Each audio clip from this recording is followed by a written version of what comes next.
Prietenele partenerului tău reprezintă un red flag pentru tine? Cu siguranță da. Și hai să vedem de ce.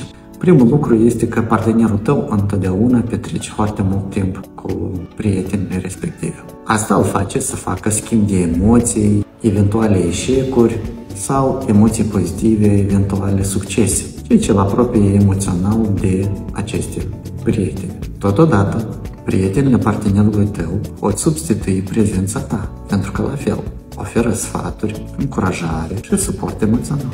De asemenea, dacă ești, spre exemplu, în concediu de maternitate, aceste prieteni ale partenerului tău îți pot diminua din valoare, oferind o mai mare prezență alături de partenerul tău, din toate punctele de vedere. Recomandarea mea este să te adresezi la un specialist care te va ajuta să comunici asertiv partenerului tău, astfel ca prietenile respective să nu mai reprezinte un pericol pentru relația voastră.